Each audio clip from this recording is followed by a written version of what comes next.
엄청 예전이긴 하지만 그것이 알고 싶다에 인터뷰를 한 적이 있어. 고스트라이터라는 편이었는데 남의 저작권으로 장난질하는 사람들에 대해서 방송을 하는 내용이었거든. 지금 이 장소야, 여기가. 나는 실명을 까고 싶었는데 그때 회사에서 절대 안 된다고 반대해서 모자이크로 해서 강성철 씨로 출연했었어. 그때 당시는 나는 계약해 있었기에 내가 다니던 회사는 욕할 생각이 없었고 그냥 내게서 저작권을 뺏어간 사람들에 관한 얘기를 하려 했을 뿐인데 그런 사람이 본인 회사에도 있다 보니 괜히 내가 무슨 말을 할까봐 스스로 찔려서 모자이크로 나가게 했나 보지 뭐. 이전 영상에도 말했듯 예전에 계약했던 회사의 부대표인 정원희님은 악기를 아무것도 다루지 못하고 작곡 프로그램, 우리가 말하는 DAW 등을 다룰 줄 모르는 사람이며 코드나 악기 구성 등에 대한 전무한 지식임에도 소속 아티스트인 피터님의 곡에 편곡에 참여하거나 내가 쓴 가사를 몇 줄 바꾸고 작사에 들어가거나 심지어 본인이 바꾸지도 않은 가사에도 작사가로 들어가 있거든. 나 같은 경우는 이렇게 안 하면 앨범 내지 맙시다 라며 내가 느끼기엔 협박이라 생각될 만큼의 반강요로 앨범을 내왔으니까. 아직도 나 말고도 이런 일들이 빈번한 것에 대해 어째서 이런 일들이 일어나는지 그리고 어찌해야 하는지에 관해 말해보고 싶어서. 예전보다 요새가 이런 저작권 탈취에 관한 일이 조금 더 빈번하게 일어나는 경우는 공동작곡, 공동작사가 정말 많이 늘어나서야. 뭐 아이돌 기준으로는 심한 경우에는 저작권에 20명도 들어가 있으니까 그럼 이 20명이 전부 다 하느냐? 그럴 때도 있지만 안 그럴 때도 있겠지. 사람들이 이렇게 많이 들어가는 이유는 송캠프라는 것에서 시작됐다고 하더라고. 송캠프는 정말로 캠핑 마냥 며칠간 먹고 자면서 서로 잘하는 사람들을 모아 곡을 쓰는 작업 방식인데, 예를 들면 나는 작가들 중에는 기타를 잘 치는 편이니 내가 코드나 주법들을 여러 가지 치며 반주라는 모티브를 만들면 그것을 들은 멜로디를 잘 쓰는 작가들이 흥얼흥얼 멜로디를 붙이고 그 템포와 코드에 맞게 드럼 베이스 등 다른 악기를 찍는 작업들을 하면 시간이 압도적으로 빠르기도 하고 서로가 각자 잘하는 분야를 담당하니 퀄리티가 좋은 노래가 여러 곡이 나오잖아. 미국에서 송캠프라고 약간 미국 작곡가들이랑 저희랑 막 이렇게 같이 모여서 집중적으로 만나서 그냥 그 시간 안에 곡을 뽑아내야 돼요. 그래가지고 저희는 무슨 그래미 그쪽 작곡가들이랑 저희랑 한번 했으면 좋겠다고 해서 갔어요. 가가지고 이제 3일이 있는데 3일 동안 22곡을 뽑은 거예요. 이렇게 3일 동안 22곡을 쓰셨다 하셨을 정도로 많은 분량의 곡들이 나오지. 나는 뭐 작곡가라는 직업으로는 애매한 위치에 있는 사람이다 보니 송캠프를 경험해 본 적은 없고 JYP 작가였던 주효 형이랑 거의 15년 전쯤 레슨을 했었던 지금은 나보다 음악을 잘하는 루이지라는 친구나 박현이라는 친구가 국내외로 저렇게 송캠프를 다녀오고 나서 뭘 하고 뭘 했는지 얘기해 줬었어. K-팝 아이돌의 경우 세계적으로도 판매량이 꽤 되다 보니 해외로부터 송캠프 제안이 꽤 많다고 하더라고. 이것도 국뽕이 조금 차오르는 부분이지. 아무튼 이렇게 송캠프에 들어가서 정말로 코딱지만큼도 일하지 않는 조별과제 무임승차 같은 인원을 제외하면 작사, 작곡으로 들어가는 것으로 알고 있어. 그리고 그 지분에 관해선 미리 합의 및 계약을 하는 거지. 여기서 어떤 누가 송캠프를 주최하느냐에 따라 주최자가 이름을 홀랑 해먹는 경우가 생기거나 또는 작가 본인이 무임승차임에도 본인의 권리를 주장하기도 하는 등 이런 일로 내가 한 이름을 뺏겼다라는 사람들이 있겠지. 아무튼 이런 송캠프 방식이 첫 번째면, 두 번째로는 아이돌분들의 작곡 참여야.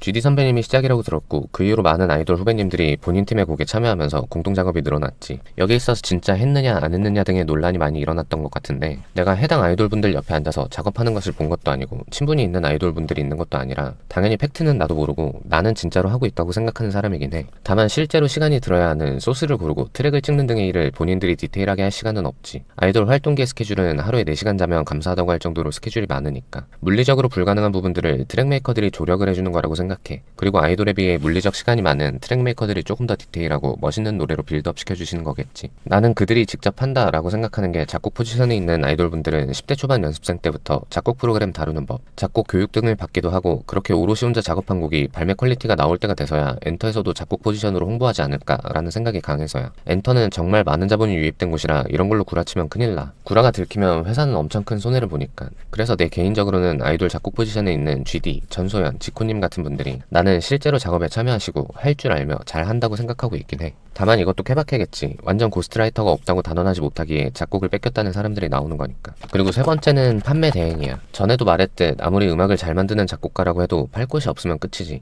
예전에 말했듯 특히 우리나라는 트랙 메이킹에 관해선 외국과 별반 차이 나지 않는 퀄리티를 뽑아내시는 작가분들이 정말 많아. 하지만 그런 좋은 곡들을 들려줄 수 있는 창구가 많지는 않은 상황이지. 집에서 열심히 음악만 만든 분들에게는 곡을 팔 수 있는 상대인 PD, A&R들에게 내 곡을 들려줄 기회가 존재하지 않아. 그래서 음악을 세일즈해주는 작곡가들이 생기기 시작했더라고. 이전에 실적에 있어 여러 판매처가 생긴 작가님들이 이제 곡을 대신 팔아줄 테니 저작권을 몇 프로 떼줘 라며 곡을 대신 팔아주고 저작권의 이름을 올리는 케이스가 생기더라고. 이 세 번째 방식이 지금 업계에서도 옳다 그르다에 대한 의견이 엄청 많은 것 같은데, 이건 정말 정답이 없는 문제라고 생각해. 지분을 주고서라도 곡을 팔고 싶은 사람이 있고 내 소중한 음악이란 작품에 남의 이름이 올라가길 원치 않는 사람이 있는 거지. 여기에 대해서는 온전히 개인의 판단이며 중요한 것은 강요, 협박이 없는 온전한 합의라고 생각해. 이건 역시 이런 사전 설명 없이 작가분의 동의, 합의 없이 곡을 지 맘대로 대로 팔아갖고 와서는 팔아줬으니 내 이름 올림 하는 작가분들이 있기에 논란이 되고 있겠지? 나는 100% 온전히 내가 쓴 곡이라고 해도 카리나님에게, GD님에게 팔 수 있으면 저작권 20%고 30%고 떼줄 수 있다고 생각하는 사람이다 보니 이 방식에 대해 찬성하는 사람이라고 볼 수 있겠네. 다시 말하지만 이 세 번째 방식은 개인이 정할 정답이 없는 문제이기에 옳다 그르다를 생각하지 않으셨으면 좋겠어. 물론 의견을 남기는 것은 찬성이고. 아무튼 그것이 알고 싶다 해서 다뤘던 내용은 이 세 번째 방법에 대해서가 제일 많았는데, 여기에 관해서는 팔아주는 사람들이나 곡을 직접 작업하는 분들의 원만한 합의와 동기부여라고 해야 하나? 그런 과정이 필요하다고 생각해. 팔러 다니는 작가님들이 이런 곡을 써보자, 이렇게 해보자 같은 공통된 인식으로 시작해서 했던 작업들은 작업하면서도 재밌고, 그래서 딱히 저작권이 몇 %고 이런 것들에 대해 신경 써본 적이 없거든. 애초에 시작 자체를 같이 한 경우니까. 반면에 작품을 만들 땐 단 한마디도 없다가 정말 열심히 만들어 놓은 작품에다가 선 하나 그어놓고 히히 내 작품 이러면서 마치 자기가 안녕, 자기 최면을 거는 분들을 보면 이건 뭐 제정신인가 싶은 사람들도 있긴 해. 아직은 이 세 번째 방식이 생긴 지 얼마 안 돼 방식이 매뉴얼화 돼 있지 않기 때문이겠지. 결국은 다 아주 조그맣고 사소한 욕심 때문에 거짓말을 하며 이렇게 되는데, 이게 무슨 재벌 3세의 승계 싸움도 아니고 그렇게 히트곡을 만들어봐야 서울에 집 한 채도 못 사는 돈인데 그렇게까지 욕심내야 되나 싶어. 그래서 대신 팔아주는 사람들이 너무 욕심 부리지 마시고 파는 작가들과 원활한 소통과 합의를 하시면 좀 더 행복하게 음악을 할 수 있지 않을까 라는 생각을 하며 오늘 영상은 여기까지.